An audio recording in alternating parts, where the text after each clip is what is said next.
but did it resonate with you guys? You know? Yeah, it did well at Cannes. Yeah, brilliant.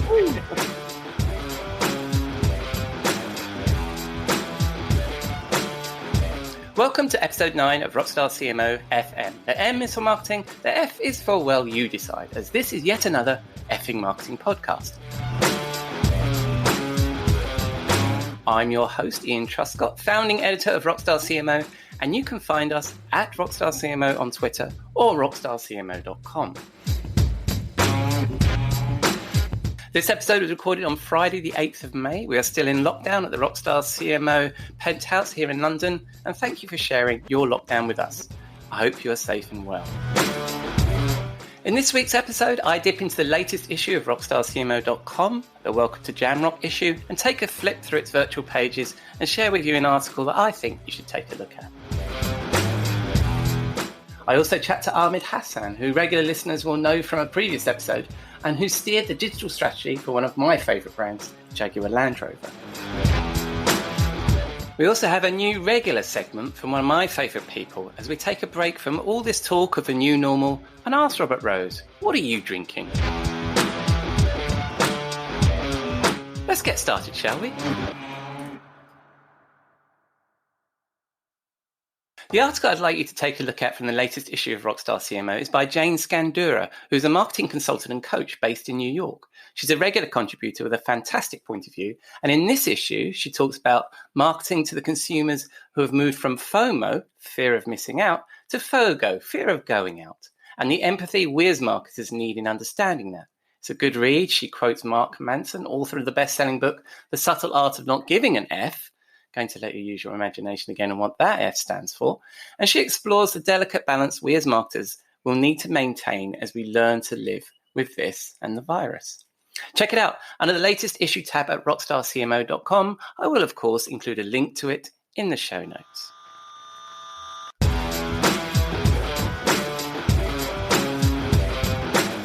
Okay, so next up, I chat to Ahmed Hasan, an industry buddy of mine. As head of digital at Spark 44, he worked with one of my favourite brands, Jaguar Land Rover.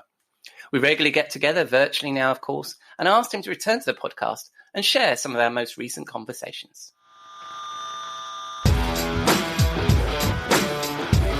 So welcome back to Rockstar CMO, Ahmed. Nice to hear from you again. How are you? I'm great, Ian. Thanks for having me back again. Yep, I'm obviously in isolation like the rest of the country and pretty much the world. Yeah. So I'm very hairy, probably suffering from terrible garlic odors. I don't have to care about what I smell like because don't worry about me. Well, so you seem to be taking the isolation thing very seriously then. As you. So the garlic is a technique for social distancing. Yeah, exactly right. It's funny, Ricky, because of course you can put as many cloves as you want in your morning breakfast or whatever it is you're right, because there's no one to be bothered by it. So fantastic. Yeah. Well, that seems to be a positive outlook on where we're sitting. The reason why I wanted to have you back is we were chatting the other day on the phone, and we were chatting about some of the trends that happen in the marketing at the moment. And I said, "Can I capture these on the podcast?" And you delightfully said yes. So I'm going to start with the first topic we were talking about, and that was we were talking about consumer interest versus consumer intent. Share with our listeners what it was we were saying about that. Yeah, so it's obviously being kind of stuck indoors as we all are. You tend to gorge a little bit on television. It is a great escape in many ways. You don't have to think; you just kind of watch what's in front of you. And there's a lot of ads that kind of roll through, obviously, that you can't avoid sometimes. And you sit there and you wonder about the purpose of a lot of the advertising, and very little of it, if any of it, actually holds any interest to me whatsoever. In fact, I tend to mute out of most as it's playing through, and that's actually been something I've noticed for quite a long time. It's not new, and not just because of the situation. And it really does highlight the need for brands to really focus on providing communications that really invoke an interest in an audience and a potential customer, right? And when you think about it, it's something that has to really get those kind of get the creative juices, or the wouldn't it be nice juices kind of flow in that potential market. But very quickly, it needs to kind of move into that intent marketing, and that is that understanding. Okay, so I think I like this product. It was a really interesting ad that I saw. I'd like to know more about it. And then in that desire or ambition for that potential customer to learn more, really provide what the intent is for that customer throughout that engagement with your brand. So if my intent as a customer is to literally just to learn more, then provide the facilities for me to be able to do that. And if it is to ultimately move to a purchase or find a place to purchase, make that step easy. It really is about focusing on that that customer experience, that need state, and filling that need state as quickly and as effectively as possible, without all the fluff of that tends to come with a lot of kind of historic advertising. I think it's interesting. I think when we were chatting the other day, we were talking about that sometimes your interest can get confused for intent, right? So you show an interest on something on one tab in your browser, and then all of a sudden it's confused interest with intent, and you're getting very targeted Facebook ads. Well, I say very targeted, I obviously mean that completely incorrectly. Carpet bombed with Facebook ads. Yeah, stalking ads. yeah. What do you say about that? About the fact that that's the important part of the customer journey, right? Yeah, this has been a bugbear of mine for a while, and it flabbergasts me that it still exists as a method of advertising. To be honest, and frankly, should somehow be banned, because it's lazy advertising. There's no thinking of it really whatsoever. It's cookie dropped. You showed this thing. Let's just keep bombarding you. Without actually any acknowledgement of whether you, in fact, might have purchased something or might not have purchased something. Might have actually bought that product from those people, or might not have. Might have bought it from someone else. It's just true laziness. And I think you're right. You might have just had a passing curiosity of, thinking maybe in a couple of years' time I might want to, as I did a few years back, I might want to change the flooring in my house and move to an oak flooring. And then for months after, these oak wood floor ads were following me around. It's actually it's quite frustrating, and to a certain extent, I wonder how many people it turns off, as opposed to helps drive a sale to. Yeah, well, it drives me mad, because as part of my day job, I'm often researching things for clients.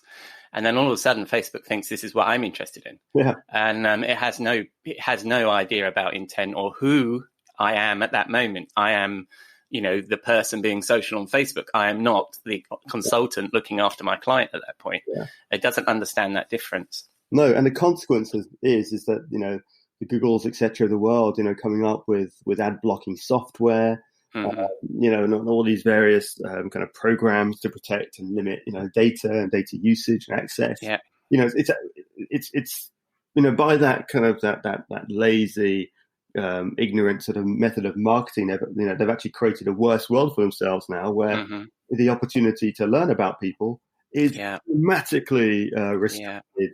And so it's kind of created this, this kind of boy who cries wolf type situation, where now they really are who they're going to market to, and they're going to have to do some real data leveraged insight to help. Yeah. And is that something you've done in your past? Because I think the problem with it isn't it? It's that marketers are very quick to pull the trigger as soon as they know something.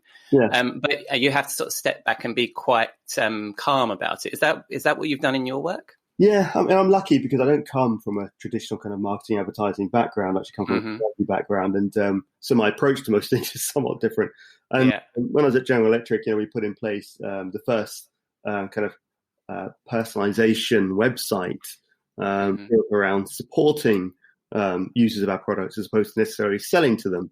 On the that, if we provide a community of support for people who have our products, who want to know more about this particular area of science, then it will help drive more sales through a respected or being seen, I should say, as a respected area and center of excellence in this particular field. But So that was kind of the first dabbling, and then more latterly with Django Landry, we're kind of trying to drive the same type of approach, which is, let's focus more on personalization built around, customer needs throughout a purchase journey, as opposed to let's just bombard people with an ad. Right? And that's really what the modern marketer calls content marketing today, right? Is to provide something useful and be the best answer to your consumer's question. Yeah. The interesting part, though, is that the importance of data in that provision, and it's the bit that that I think is missing the most, actually, because people talk, content marketing, that's great, but I don't know how many people actually think about what's required in order to deliver content marketing, which is a connected ecosystem of technology that allows data flow between those different technologies, fed back that can be analyzed, interpreted to provide an insight that drives the next kind of marketing action. And that's the biggest bit that's missing. And again, that's one of the things we've been trying to do at Django Landry. We were doing a little bit actually at GE as well. And even before that, Eureka Benke's, the data is critical to be able to action, the engagement you're trying to drive. Oh, for sure. And I think in some future issue of Rockstar CMO, we will be chucking content marketing into the Rockstar CMO swimming pool, particularly that misnomer. I mean, I was an agency once and they just thought that producing videos was content marketing. No, that isn't it. It's actually understanding the consumer sufficiently that you can be the best answer to them. And that's to your absolute point about the data. Yeah. And even when you talk about content marketing, it's still quite interesting, the fact that so many marketing departments, ad agents, so on, still don't have content calendars. They don't have any kind of high-level structure of what they're going to be delivering, when, through what channel, and what month, or what brand. Yeah. Which is, again, that was something that we were playing around with on our team 8 years ago. But with GE, I'm thinking, how can that not have moved forward? And that lends into the thinking that marketing perhaps needs to catch up with itself. Well, because I think for too long they've been stuck in this somewhat Neolithic approach to which is long since gone. Yeah, well, when I talk about that, I describe that as the hamster wheel. It's a sort of execution marketing where the activity is the outcome. Yeah. And you see it all the time. Like, the other thing about not having a content calendar is a lot of organizations don't have a brand story. And I don't mean like this sort of woke washing green bollocks. I mean, who are they and what is it they want people to know about them? What's our story and what's the story we want to tell? And if you don't define that, how are you going to build a content strategy and content marketing? And then how are you going to build a content calendar? A content calendar isn't, we've got another white paper coming out on Thursday. Well, what's it about? Who's it for? Who cares? All that kind of good stuff. Yeah. It's interesting because I was kind of dabbling with an image in my head there a few days ago, and trying to describe the value of strategies and so on. I thought of it a little bit like a jigsaw puzzle. When you buy a jigsaw puzzle and you see the picture in the front of the box, that's the vision, okay? And then, you take all the pieces out. And, the strategy you're going to approach is you're going to start with the frame, the square, the flag on the outside. That's the strategy. And then the execution is you and the family kind of come together and look for square bits and blah, blah, blah. And that's it. Now, if there's no vision, so if you don't see the picture, you can still start with your strategy, but your speed of execution and your capability to deliver it are, hugely impacted because you don't really know what you're looking for. And it makes it a lot harder to actually be able to deliver anything off that. And I think that's the problem that we can see. Brands don't have the vision. So the might be, well, we know we have to do, digital marketing across the channels, and we know how to do but there's no consistent approach built around how those things work together to deliver to whatever that is. I love that analogy, and I haven't heard it from you before. And this is why I love talking to you, Ahmed, because I don't think some marketing teams realize that they're actually building a puzzle, that the consumer is going to be able to see the end picture. And if all you've done is throw a bunch of random jigsaw puzzle pieces on the floor, that's what they're going to see. So it's really interesting. And then, so that sort of ties together with something else we were talking about the other day, and that is about how marketing actually is part of sales, actually part of sales support. Now, just a moment ago when we were talking about the interest versus intent, and we were talking about Facebook marketing and the sort of ease of marketing pulling the trigger, is that the same thing, or is it, what did you mean by the fact that marketing is actually part of sales? Yeah, I think there is that, isn't it? There's the folklore adage that's out there that says kind of a CMO lasts 18 months. It's that revolving door of roles, and probably the only role actually in most companies that has such a high and frequent turnover, and because historically, marketing has been divorced from its key purpose, and that is to actually support the sale of a product or product. Yeah. And so I think what needs to and what will dramatically happen in probably the next 6 months to 18 months, given the situation we're in, is either the marketing roles will become a subservient role to a commercial role, or perhaps the CMO role might disappear altogether, and it's actually just subsumed into a more commercial position, because the critical component here is actually delivering sales ultimately. And there's a short-term need for immediate sales, and a much longer-term need, obviously, for future growth and future sales. And that really requires a big focus on the millions of products we provide. What's the long tail? What do we need to sell? Where are we going to sell it? What's in the pipeline for product development that we're going to push out? Where are we going to push that out to? And it really needs to support the thinking and the execution of the messaging in that, as opposed to actually trying to be a function unto itself. Where its only goal is patting itself on the back at what a pretty picture it put out last year. And that's what I think the change is. From what I've seen in the last 12, 15 years, is that in some companies, Rekha Benki's, marketing was very much a sales execution tool, and in other companies, it was very much not that. It was very much in some markets as kind of like just a tool to advertise the existence of a brand. In other, specifically the US, I will say much more about actual sales, because the US is a much more sales-driven economy. So it's very, and that was kind of where I was coming at about the role of the CMO. I don't know whether it will have such a bigger seat at the table as historically it has done, because I think there's going to be a greater push for the commercial element of companies than there is for and that's the trend we've seen, right, of the growth of the chief growth officer. See what I did there.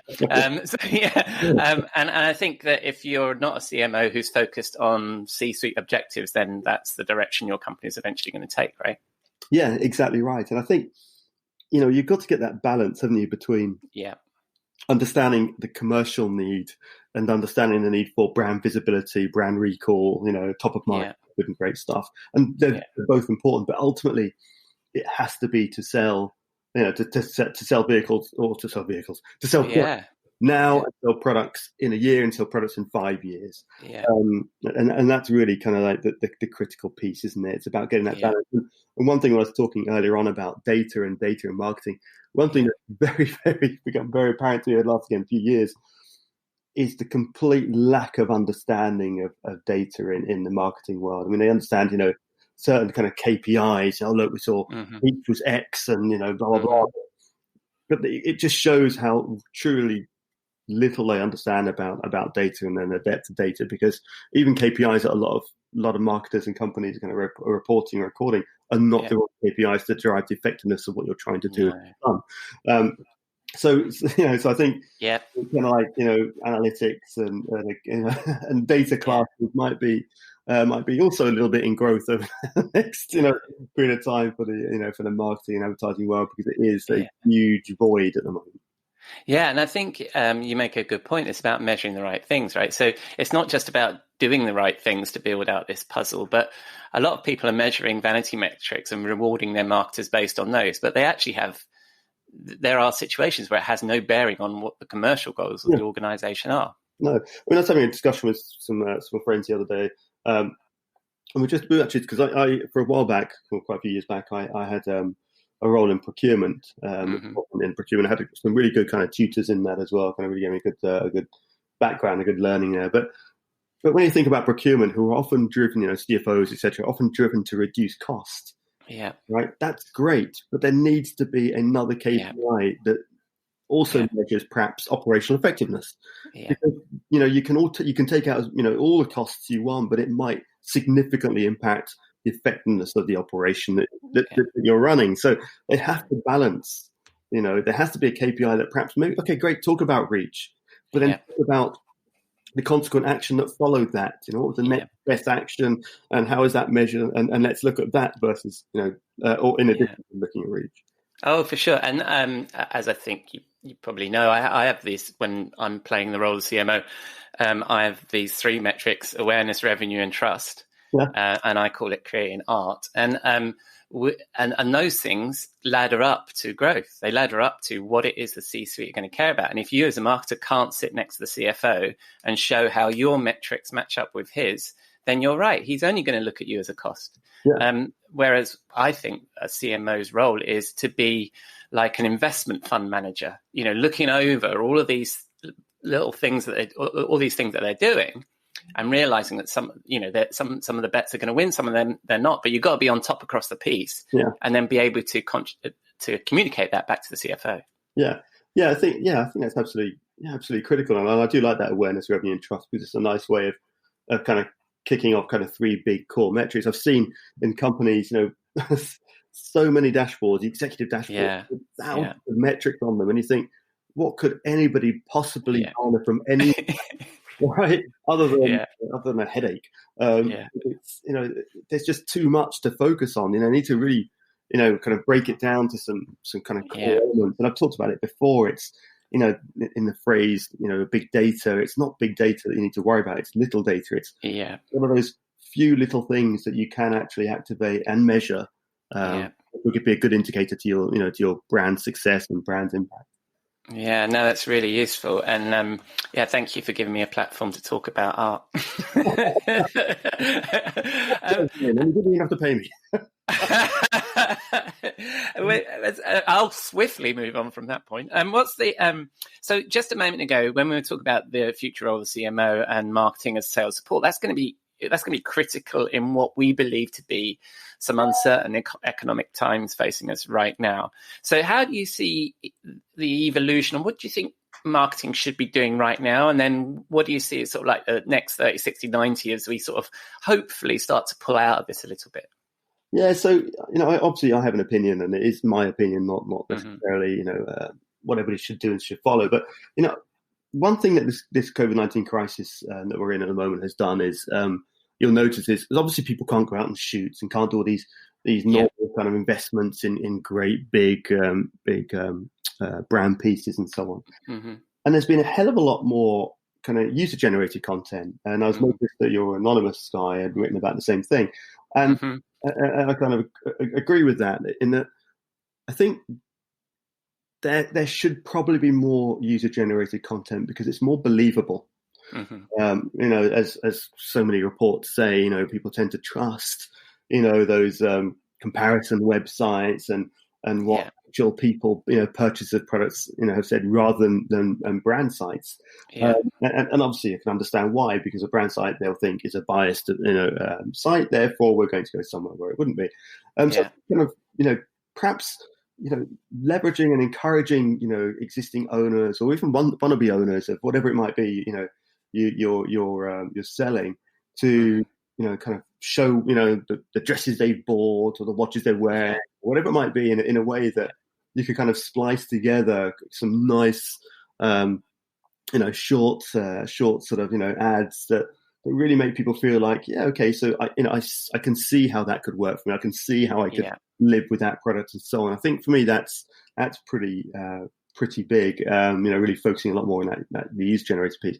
And the second might be also, it's like I said, having watched, so I'm obviously quite into which not obviously, but I'm quite into fixing kind of vehicles or motorcycles. So that'd be obvious to me because we've met in probably my favourite place in London at one point, which was that motorcycle cafe, which was fantastic. Yeah, the bike shed up in the air. Yeah, it was really nice. It is. but at the moment, I'm only really very good at breaking them. I'm not very good at putting them. Anyway, but I have ambition. Anyway, and so I watch a lot of these kind of like wheeler dealer programs on TV. Yeah. Where they buy a car and they break it and fix it up. Yeah. And obviously they're segmented by ad breaks and so on. And I'm sitting there thinking, wouldn't it be great if the ad breaks were shorter, right? Or even if the ad breaks aren't shorter, the ads are shorter. Yeah. And I wonder whether, we're all suffering from ad fatigue, and we have been suffering from ad fatigue for probably forever. We move to kind of maybe 15 second, 10 second, etc. type of ads, which again, going back to what we said at the beginning, that perhaps poke some interest. Yeah. It could be kind of like something happens, but you don't see the end of it. And to see the end of it, you have to jump onto a social channel or a website to see the end of that, which again pushes people, from that, that kind of mass sort of audience hit into actually kind of getting a sense of, well, who wants to follow up, the next step of this ad, and then kind of, because then it allows you to move people through that journey if they do so want. But maybe moving to kind of shorter 10, 15 second type of is probably. I also think with those shows in particular, because I'm a fan of those as well, and so I'm kind of, understand the persona they're directed at, to use that terrible word. Is that actually we probably wouldn't mind if products were placed in them, and in them you see that a lot more in the US with their shows, and you'll see like Royal Purple and various other brands heavily being promoted within the show, and it feels. I mean, what's going on, but it feels much better than an ad break to me. What do you think? Yeah, I actually think it's a really good idea. I mean, do away with the ad break altogether and just have actual. The ads, a little bit like movies do, right? The ads kind of, spread around within the content program. Yeah, I agree. It does need to be thought about differently, because I think, as we know, there's so many systems where you can, record your program, watch the ads come on, you skip through them. So, you've got that, you've got the ad blocking we talked about earlier. The advertising world is, if it doesn't dramatically transform itself, will really be dead. There's, people can say, okay, well, I'm paying a lot of money for a particular placement of this, ad, but people are skipping it or jumping it or have ad blockers that prevent it from being seen. So it's going to require a hell of a lot of actual thinking and transformation in the industry for it to be effective.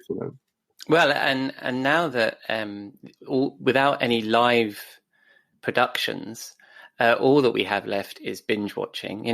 Live sport was the last bastion of like, everybody's who's going to be there. They're all going to be there, and they're going to be watching the ads, and they're not going to skip, because they can't skip because they won't have recorded it because they want to watch it live.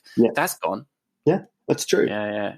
It is different, and I've been harping on this for at least 5 years, if not longer, about the fact that it has to transform. It has to move with the times. It needs to understand that people aren't as patient as they used to be. That are bombarded by more ads than they've probably ever been. That they are suffering from utter fatigue and ad blindness so much. You take all that into account. You can't then just keep, repeating what you've done. Einstein's theory of insanity, isn't it? So yeah, for sure. And I don't know why this just popped into my head, but as we talk about ads and the content they're promoting sort of merging together, you're probably of a similar age to myself, and will remember the was it the Kenko ads with that couple, and you just watch this story unfold within an ad. And when was the last time we saw a clever piece of advertising like that actually engaged you in the content? I haven't seen any clever ads for a long time, to be honest. But I was thinking about that on my walk yesterday, and my isolation walk yesterday. On that exact topic, actually, was that there aren't any, and it goes back to, again, that interest piece. There isn't any interesting advertising anymore. It's become mundane. It's become boring. And again, that anonymous article, the guy who writes about it, it's become self-congratulatory. That is what advertising has become. It's everybody patting each other on the back on, my ad's better than your ad, agency one says to agency two, but not to the potential market to say, but did it resonate with you guys? It did well at Cannes. Brilliant. But I've heard so many stories where teams and company and departments have wanted to go out and get some kind of user testing done, some user, and so on, some user generated input and insight into what they're trying to do. And it's always one of the first things that the clients and the marketing departments kind of can. It's, oh, no, we're not going to do that. So you're not going to ask potential customers what they think about it? Why not? It's incredible. It's incredible. So aside from like the destruction of ads as we know them, in your view of the future of marketing, have you got anything positive that you think is going to come out of all of this? I think, we were talking earlier on about, since all the various wars that we've had in around the world, the human race always manages to kind of to move on and succeed and adapt and develop, which is a great survival component of the race. But narrowing it down a little bit into the world of advertising marketing, it's extremely positive. There is going to be a vast amount of growth and obviously and change as people adapt to whatever the new normal might be and live in the new world as it may be. So there's definite potential, but and the positiveness is those companies, those agencies, those people that realize transformation, is a do or die activity, and and grasp it with both hands, will do very well, right? It really is, kind of an opportunity for those with the willing to change and to try and test. I'm glad you said that, because I've actually just been this morning was writing something for one of my clients which went along a very similar way, which is that there should be some optimism from this, because there is an opportunity here. Yeah, it is. I mean, there's opportunities. Every I remember when I was at GE, they used to say when something went wrong, on some software and so on, it was an opportunity. It wasn't, as opposed to it wasn't something went wrong, it's an opportunity to fix it. Okay, great. Look at it that way. But it is a good way to look at things. There are always opportunities in all situations, and this is just another one. Yeah, absolutely. All right. Well, thank you very much, Ahmed, for your time. I'll include, you were mentioning the anonymous articles from this issue of Rockstar CMO. So I'll include a link to that in the show notes. And people can find you on Twitter. I know you're not much of a tweeter, but where can they find you, Ahmed? LinkedIn, best place to chase me down, if I'm honest. That's probably the most. All right, I'll include a link to your LinkedIn profile in the show notes. So thank you very much for your time. Enjoy isolation in that rather lovely part of London you live in, and I'll look forward to speaking to you soon. Brilliant. Thanks, Ian. Cheers. Cheers, mate.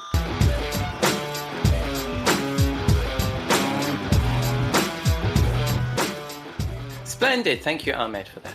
Okay, now for the final segment of the show, and I'm delighted to welcome Robert Rose to our virtual bar.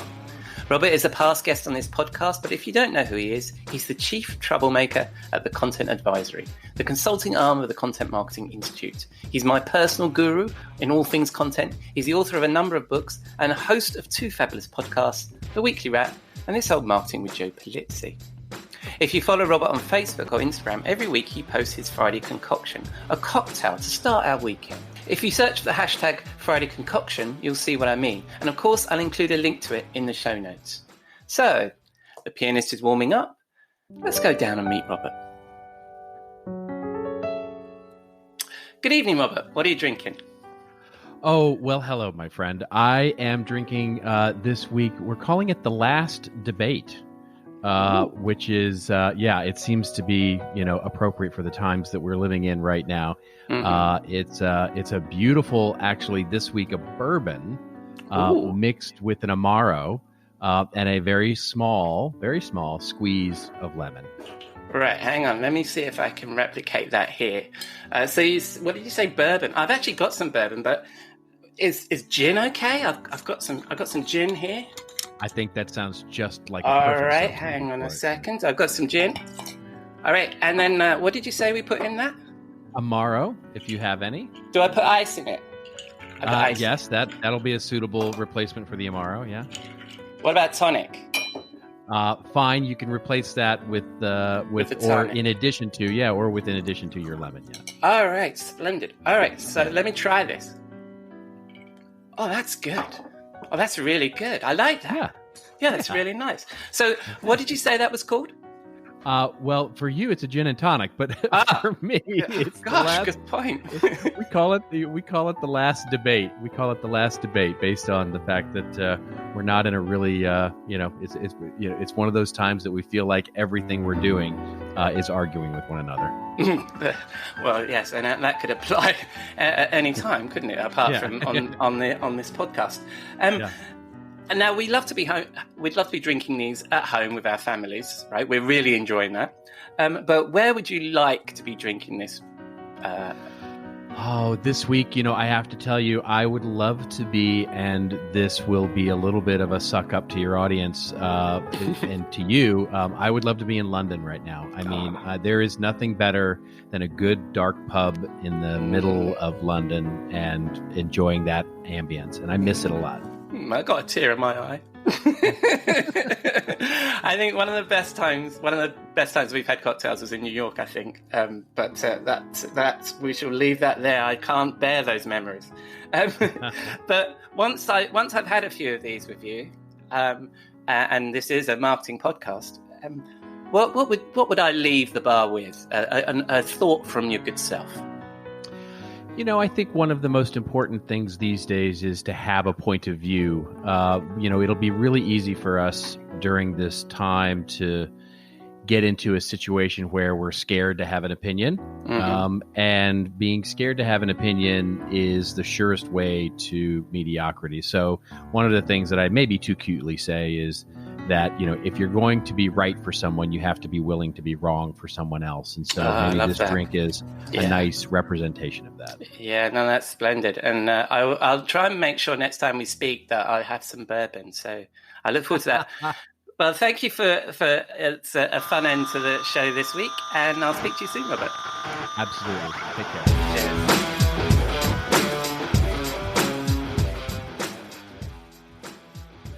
So that's it.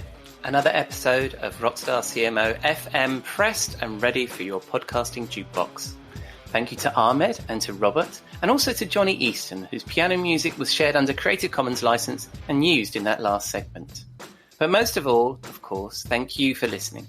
If you like what you heard, please drop us a rating in the podcast platform of your choice, or get in touch.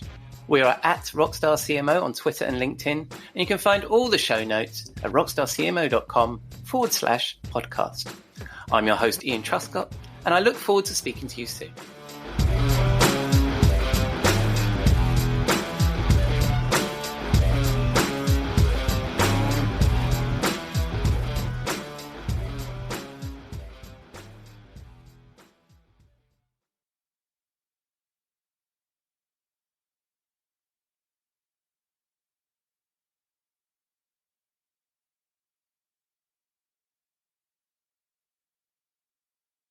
You may know you're listening to this show along the Marketing Podcast Network, but did you know there are other great shows on MPN to help your business? Christy Heiler hosts a fantastic podcast called Own It. Christy, tell us more about the show. Own It is all about celebrating women and non-binary advertising agency owners. We talk about buying out of the Boys Club of Advertising because less than 1% of ad agencies are owned by women. And where can people subscribe? You can find the podcast at untilyouownit.com. We're also on the Marketing Podcast Network at marketingpodcast.net. And of course, you can subscribe wherever you get your podcasts. You heard her. Go subscribe. This podcast is heard along the Marketing Podcast Network. For more great marketing podcasts, visit marketingpodcasts.net.